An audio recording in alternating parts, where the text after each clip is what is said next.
Assalamualaikum warahmatullahi wabarakatuh. Kembali lagi di podcast SMP Muhammadiyah Singkil, anggun dalam moral, unggul dalam intelektual, pegiat pecinta anak berprestasi, Kecamatan Singkil, Kabupaten Aceh Singkil. Hai sahabat podcast SMP Muhammadiyah Singkil, apa kabar nih semuanya? Semoga tetap sehat dan semangat. Kali ini saya Fazlan berkesempatan untuk menjadi host di ruang studio mini podcast SMP Muhammadiyah Singkil, dan hari ini tema kita pada kesempatan kali ini adalah terkait dengan aksi sehat bergizi berkemajuan. Nah, apa itu aksi sehat bergizi? Nanti kita akan diskusi. Dan tentunya kali ini saya tidak sendirian. Kali ini saya ditemani oleh narasumber yang luar biasa, salah satu dokter terbaik di Aceh Singkil. Beliau adalah Dr. Dewi Puji Lestari, MKED PD SPPD. Dan beliau juga merupakan dokter di Rumah Sakit Umum Daerah Aceh Singkil. Dan juga Dr. Puji ini dokter spesialis penyakit dalam. Nah, mari kita sambut Dr. Puji pada pagi hari ini. Selamat pagi Bu Dokter. Pagi. Apa kabar nih Bu Dokter? Alhamdulillah sehat. Alhamdulillah ya Bu Dokter. Terima kasih banyak Bu Dokter sudah meluangkan waktunya berkunjung ke podcast mini SMP Muhammadiyah Singkil ini Bu Dokter, di sela-sela waktu Bu Dokter yang cukup sibuk ya Bu Dokter ya. Baik, langsung saja Bu Dokter. Sebelum kita jauh membahas masalah gizi ini Bu Dokter, ada baiknya kita kenalan terlebih dahulu nih dengan Bu Dokter, karena sahabat-sahabat podcast kita yang di rumah ada yang mungkin belum mengenal Bu Dokter, pendidikan Bu Dokter sampai dari SD sekolahnya sampai ke tingkat kuliahnya. Silakan Bu Dokter. Assalamualaikum. Perkenalkan, nama saya Dr. Dewi Puji Lestari. Biasanya sering dikenal dengan Dr. Puji ya. Dr. Puji. Ya. Saya pendidikannya dari SD hingga SMA itu alhamdulillah di Singkil semua ya. Oh, memang asli dari Singkil ya Bu Dokter ya? Asli. Kalau orang Singkil bilang tidak barupak. Oh, kontan ya Bu Dokter ya? Terus saya kuliah S1 saya, dokter saya berkuliah di Universitas Andalas di Padang. Di Padang. Dan spesialis saya di Universitas Sumatera Utara. Sumatera Utara. Berarti Iya. tetap di Sumatera ya Bu Dokter ya? Iya. Tinggal pindah dari Padang ke Sumatera Utara, ke Iya. Medan ya Bu Dokter ya? Kemudian Bu Dokter, langsung kita masuk ke temanya. Ini kan kita membahas masalah aksi bergizi nah Bu Dokter. Sebagaimana kita tahu nih Bu Dokter, gerakan nasional aksi bergizi ini kan sudah dilaksanakan oleh Kementerian Kesehatan, dan kegiatan ini kan dilaksanakan untuk meningkatkan kesadaran siswa-siswi dalam membiasakan mengkonsumsi seperti tablet tambah darah, makan makanan dengan menu gizi. Nah Bu Dokter, yang akan kita bahas nih, kenapa sih Bu Dokter gizi ini sangat penting bagi kita, khususnya remaja-remaja nih Bu Dokter? Nah, mungkin kita harus tahu dulu ya fungsi Iya. dari gizi ini. Nah, anak-anak ini mereka sangat membutuhkan energi untuk belajar, untuk bermain. Iya. Nah, jadi gizi ini salah satu fungsinya itu adalah memberikan energi atau memberikan tenaga kepada anak-anak. Juga di samping fungsinya sebagai meningkatkan sistem imun. Iya. Jadi apa yang dimasukkan ke dalam tubuh itu sangat berpengaruh terhadap sistem imun anak-anak. Jadi anak-anak yang gampang sakit, anak-anak yang alergi itu Iya. biasanya dipengaruhi oleh apa yang mereka makan.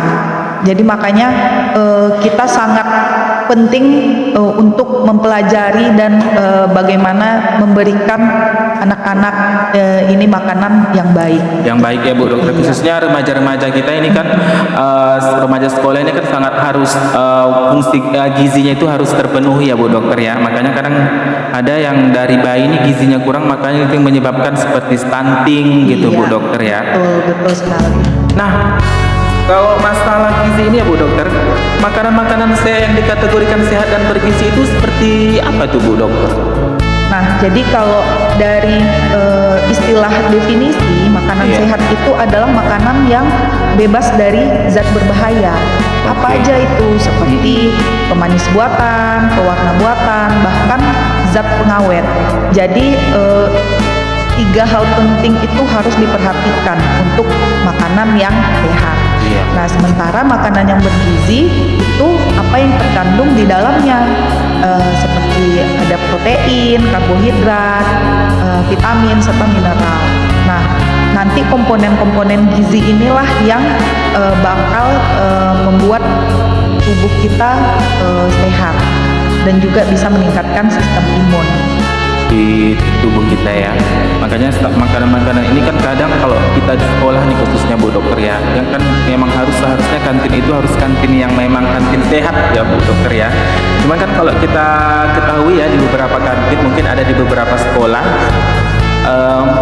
masih yang namanya menjualkan seperti makanan-makanan seperti ada mie instan direbus atau mie instan yang digoreng, kemudian minuman saset, terus es, kemudian makanan-makanan yang cepat saji tuh Bu Dokter ya.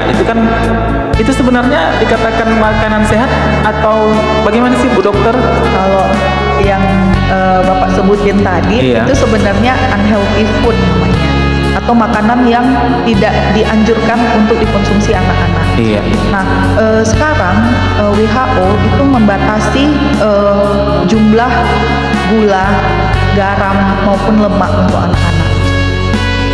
Apalagi tadi disebutkan ada seperti minuman Iya. yang seperti saset-saset itu kan jumlah gulanya kan melebihi jumlah gula yang harus kita konsumsi dalam sehari. Iya. Nah, sebagai info, gula dalam sehari cuma bisa kita konsumsi itu 4 sendok itu dalam sehari. Jadi kalau dulu orang tua kita sering bilang kalau misalnya tidak makan gula itu Iya. nggak bakalan ada tenaga. Iya, Ternyata betul. itu salah. Ternyata itu tidak Ternyata benar ya salah. Dok? Iya. Saya juga pernah dengar katanya kalau kenapa tidak sehat karena nggak makan gula. Iya. Katanya gula ini memberikan energi. Ternyata teori itu salah ya Dokter ya. Dan itu memang sudah ditentukan dalam sehari itu 4 sendok paling banyak. Kita mengkonsumsi gula. Kadang kan kita tidak tahu nih Dok, gula ini kadang nanti kita minum minuman yang botol atau minuman saset, kan gula ini tidak harus yang dari minuman ya Dokter ya, dari seperti tepung kemudian nasi itu gula juga Bu Dokter. Iya, itu termasuk gula. Jadi nanti karbohidrat itu kan seperti nasi, Iya. tepungan itu kan karbohidrat. Iya. Nanti dia bakalan diubah menjadi gula. Tetap dia berubah menjadi gula ya. Jadi juga untuk remaja-remaja kita dari kini kalau bisa sudah kita kurangi ya Bu Dokter ya untuk gula seperti ini. Terutama saya juga kalau sehari tidak mengkonsumsi gula itu rasanya ada yang kurang Dok. Misalnya kalau siap makan, pengen yang manis-manis nih. Itu sebenarnya tidak dianjurkan ya Dokter ya. Tidak dianjurkan. Sebenarnya gula ini dia membuat rasa adiktif Iya. bagi tubuh kita. Jadi kalau misalnya kita terbiasa mengkonsumsi gula itu nanti-nantinya bakalan minta Iya. untuk makanan yang manis-manis lagi gitu. Iya. Kalau dulu kan kita dikasih susu Iya. itu ditambah gula lagi ya kan. Iya, karena kurang manis katanya Iya, ya kurang kan. manis tambah gula lagi. Nah, ternyata itu nggak betul. Tidak ini ya Dokter ya. Nggak benar. Itu termasuk salah satu makanan yang tidak sehat. Nah, terkait masalah jajan tadi, Iya.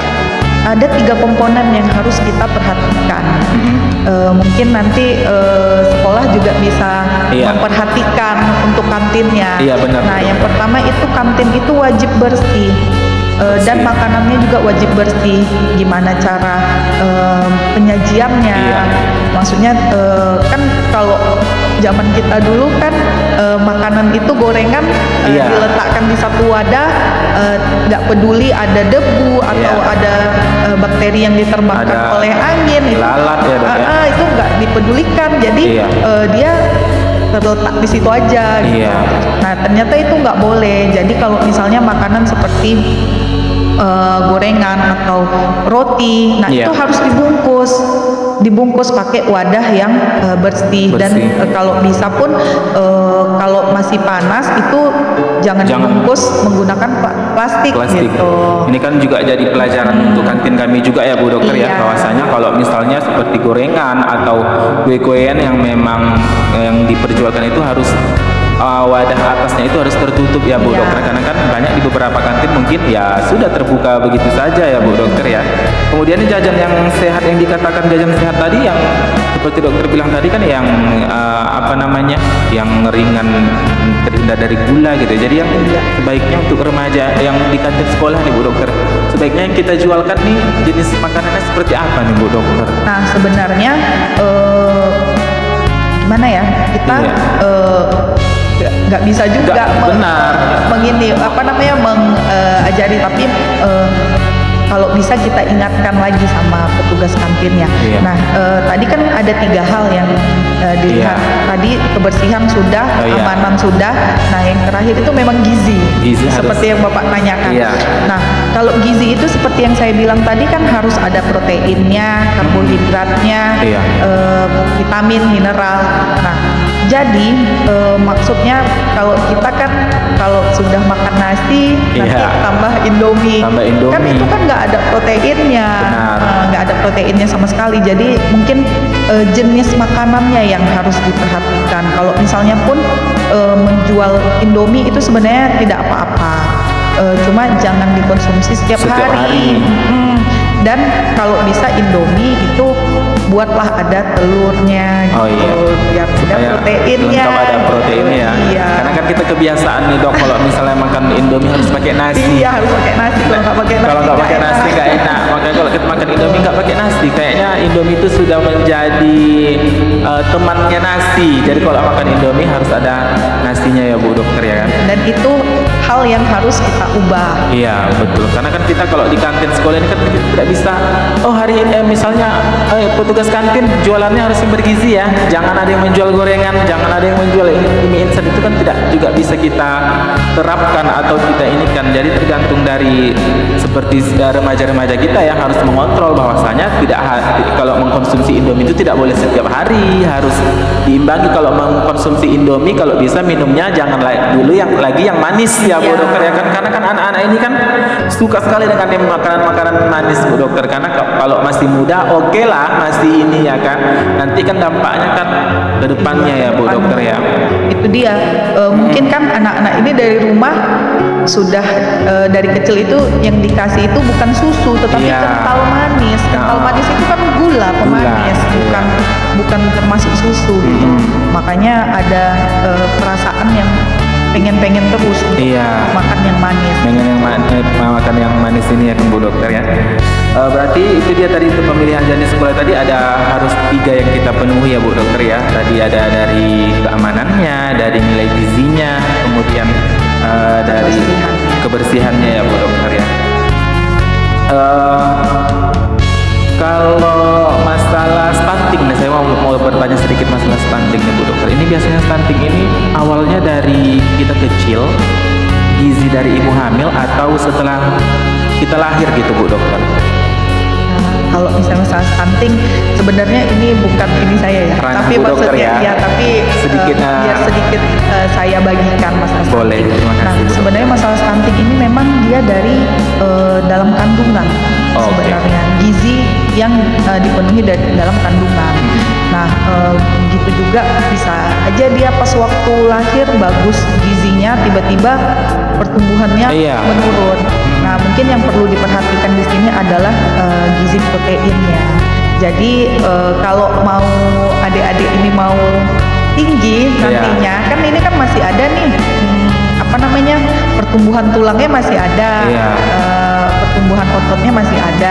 Nah, kalau misalnya mau tinggi itu protein yang harus dipenuhi. Ya Bu Dokter ya. Dan satu lagi kecukupan untuk tidur, istirahat. Karena kebiasaan remaja-remaja sekarang tuh masih remaja tapi tidurnya sudah begadang, sudah jam tengah malam ya Bu Dokter ya kan. Terus siang melala ya biasa kalau remaja-remaja ini ya kan. Kemudian untuk sedikit Bu Dokter, untuk tablet tambah darah nih Bu Dokter, ini kan khusus untuk remaja putri. Nah ini gunanya untuk apa Bu Dokter? Nah, kalau tablet tambah darah ini itu dianjurkan bagi yang HB-nya rendah. Oke. Kenapa HB-nya rendah? Itu karena zat gizinya belum terpenuhi. Nah, dari beberapa penelitian nih, Iya. dikatakan bahwa anak yang usia sekolah itu karena gizinya masih belum terpenuhi, jadi banyak yang mengalami anemia. Anemia ya. Makanya zat penambah darah itu diberikan untuk anak sekolah. Tapi kalau misalnya tidak ada kejadian anemia, ya nggak usah dikonsumsi. Karena memang ada beberapa siswi kadang diberikan tablet tambah darah tadi tidak diminum. Ada yang meminum, ada juga yang tidak. Berarti kan itu dampaknya ke anemia tadi, kekurangan darah tadi ya Bu Dokter ya. Itu dia tadi ya seputar bincang-bincang kita dengan Bu Dokter, yang mana dikatakan kantin sehat itu seperti apa, jajanan di kantin itu yang bagaimana, kemudian remaja-remaja kita kalau mau jajan itu seperti apa. Berarti kita harus, kalau untuk siswa-siswi ini diwajibkan untuk sarapan pagi ya Bu Dokter. Iya, kalau bisa sarapan pagi. Nah, kalaupun tidak sempat di rumah, itu bawalah bontot ke sekolah. Nah, tinggal dimakan di sekolah ya. Dan jangan nasi tambah Indomie ya bontotnya. Nah, ini karena kebiasaan, kalau pasti nanti nasi pendampingnya adalah Indomie. Karena itu adalah pasangan yang pas dan ngenyangin Bu Dokter ya kan. Tapi kalau kita konsumsi sekali-sekali boleh ya Bu Dokter? Boleh, cuma wajib ada proteinnya. Iya. Baik, itu tadi dia sedikit bincang-bincang kita dengan bincang-bincang kita dengan Ibu Dokter Puji selaku dokter spesialis penyakit dalam. Nah, untuk terakhir nih Bu Dokter, kita minta dong pesan dan kesannya untuk pemirsa kita yang ada di rumah supaya menjaga kesehatan kita. Nih tips-tipsnya bagaimana tadi Bu Dokter? Nah, jadi kesimpulannya gizi ini sangat penting untuk anak-anak kita, dimana yang sudah saya beritahu tadi bahwa gizi ini fungsinya selain untuk zat pembangun, pemberi tenaga, dan juga untuk meningkatkan sistem imun. Jadi buatlah makanan yang sehat dan bergizi untuk anak kita semua. Ini itu aja Pak. Baik, terima kasih kami ucapkan kepada Ibu Dokter atas waktu dan sharingnya. Semoga apa yang disampaikan baik pesan maupun kesan bisa bermanfaat dan menginspirasi sahabat-sahabat podcast yang ada di luar sana. Dan untuk sahabat-sahabat podcast SMP Muhammadiyah Singkil, jangan lupa terus mendengarkan episode-episode selanjutnya dari podcast SMP Muhammadiyah, dan jangan lupa di like, di komen, dan subscribe. Nah, kalau ada misalnya saran-sarannya untuk kita nih, misalnya kita mau mengundang siapa, boleh di komen di bawah atau boleh DM Instagram kita di SMP Muhammadiyah Singkil. Akhir kata, saya pamit undur diri, dan juga Ibu Dokter Puji terima kasih. Saya akhiri. Assalamualaikum warahmatullahi wabarakatuh.